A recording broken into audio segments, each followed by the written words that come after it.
Veremos algunas cosas de biología del cáncer. ¿Por qué se produce el cáncer? A esto se han generado varias hipótesis, entre ellas está la hipótesis de múltiples golpes, multihit, que dice que para producirse el cáncer requiere una acumulación de mutaciones en la célula, ¿ya? Y esta hipótesis se mejoró, ¿cierto? Y pasó a formar parte, ¿cierto?, de la teoría de las stem cells, ¿ya? Que dice algo parecido a esto, pero que lo refiere a una célula particular, a una stem cell que debe acumular suficientes mutaciones y escapar mecanismos de defensa para poder tener potencial de malignización. Cuando una célula adquiere características malignas, ya es difícil deshacerse de ella, ¿cierto? Y esto va más o menos representado que si tenemos una cohorte, ¿cierto?, de varias stem cells, varias células normales que tienen características normales, eh, viene una mutación, ¿cierto?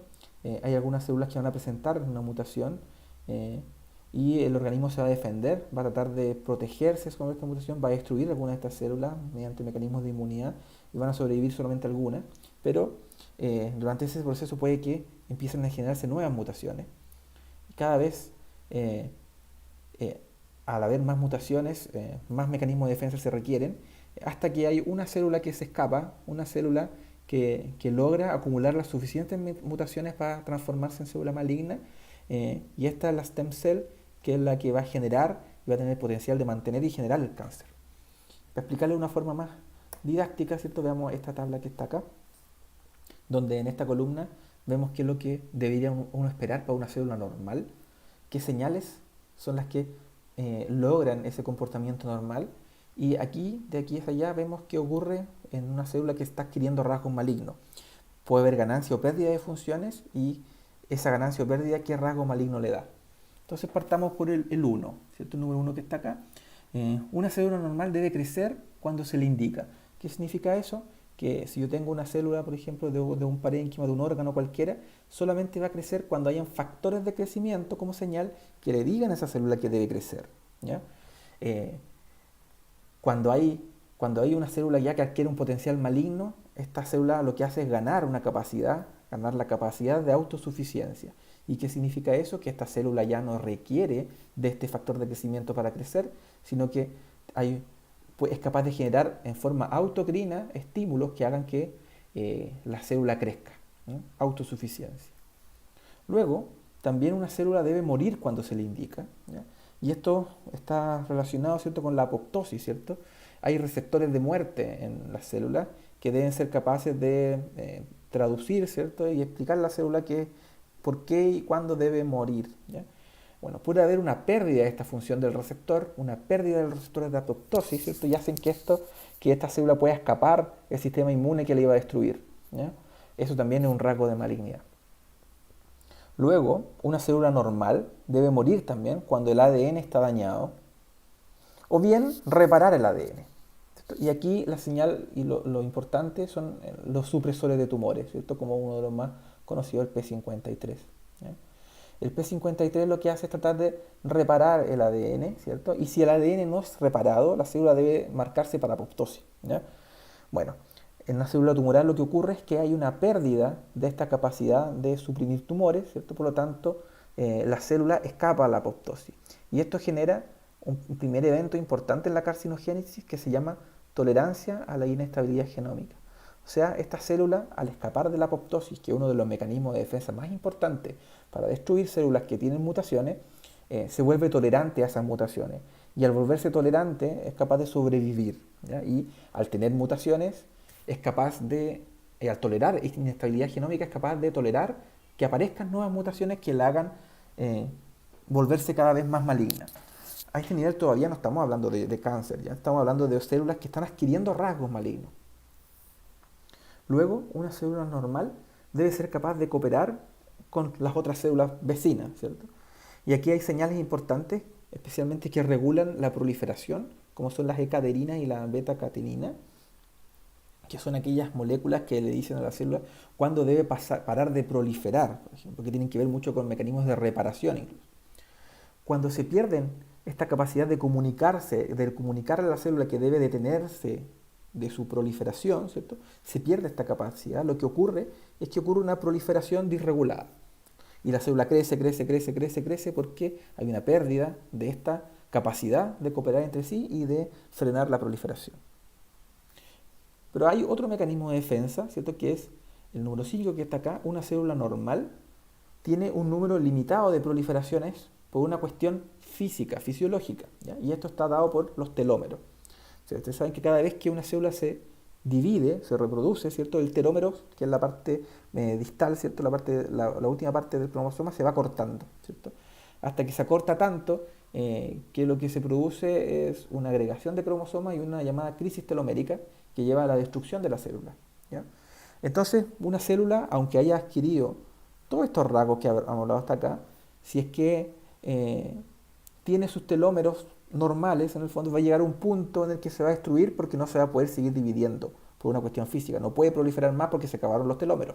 Sin embargo, las células cancerígenas pueden ganar la función y pueden ganar esta propiedad que se llama telomerasa, ¿cierto? Que es la enzima que permite mantener los telómeros en forma indefinida y la célula se vuelve inmortal. Entonces, tenemos un segundo evento importante en el desarrollo de un cáncer, ¿cierto? Que es una célula inmortal. Pero con eso no es suficiente porque una célula normal, por ejemplo, no hace crecer nuevos vasos sanguíneos. ¿Y qué significa? Que si yo tengo una proliferación descontrolada, ¿cierto? De células inmortales, va a llegar un punto en que no va a haber suficiente aporte de nutrientes, de oxígeno, porque no van a haber suficientes vasos sanguíneos, por lo tanto la célula se va a morir de necrosis igual.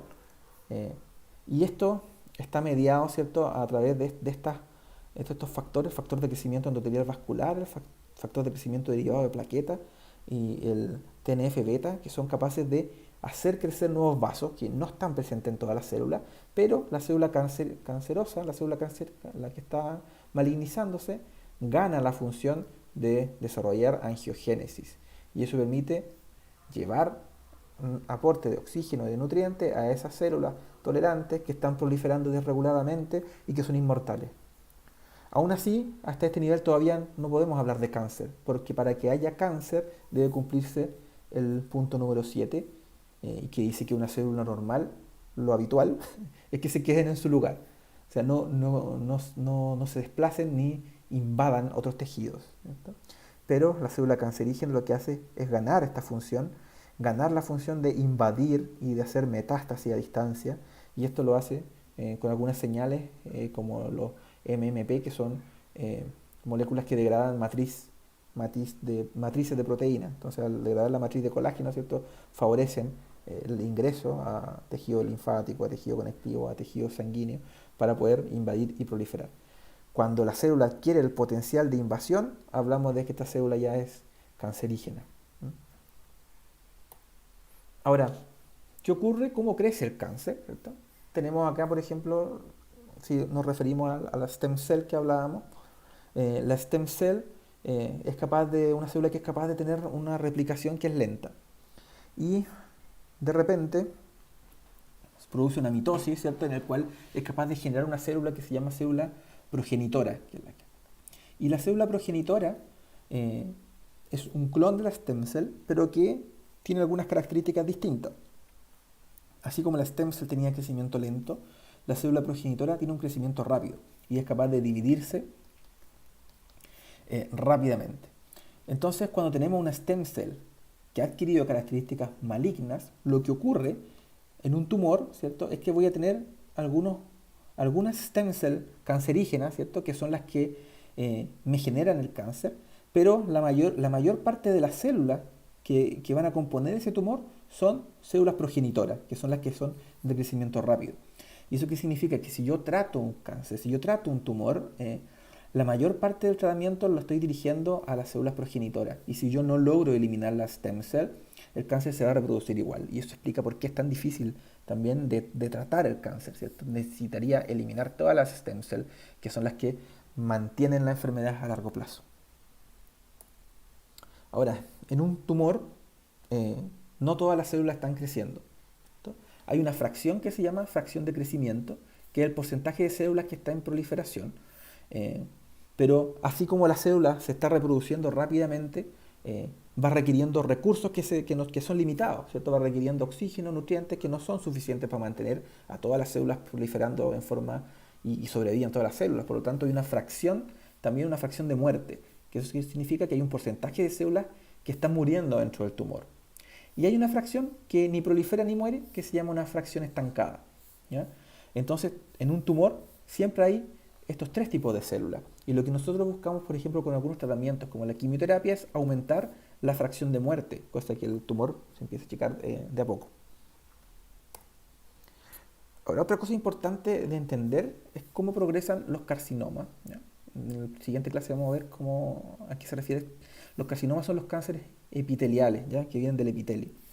Eh, y aquí es importante entender cómo progresan, porque es un modelo que sirve para entender cómo funciona el cáncer. Y lo primero que ocurre, ¿cierto? Si acá tenemos una célula epiteliales, ¿cierto? Con una célula basal aquí, y las células epiteliales que se desarrollan en base a la basal, lo primero que ocurre es displasia, ¿cierto? Y la displasia ocurre, por ejemplo, una alteración en estas células que empiezan a cambiar su estructura, ¿cierto? Pierden su polaridad y empiezan a estar disreguladas, ¿cierto? Primero se altera la célula basal, y ahí hablamos de displasia leve, como está acá. Pero a medida que esta displasia empieza a comprometer más capas del epitelio, para ser moderada, hasta que complete todas las capas del epitelio, y hablamos de una displasia grave, y a una displasia grave nosotros lo llamamos carcinoma in situ, ¿ya? Hasta esta etapa todavía el cáncer es curable por resección. Pero luego lo que ocurre es que hay una degradación de la matriz de la lámina basal, ¿cierto? Y eso lo que hace es que estas células que ya estaban displásicas empiecen a desplazarse hacia otros tejidos, invadir linfático, invadir vasos, y se produce la invasión en la metástasis, y ahí hablamos de cáncer. Eso eran unas generalidades sobre la biología del cáncer.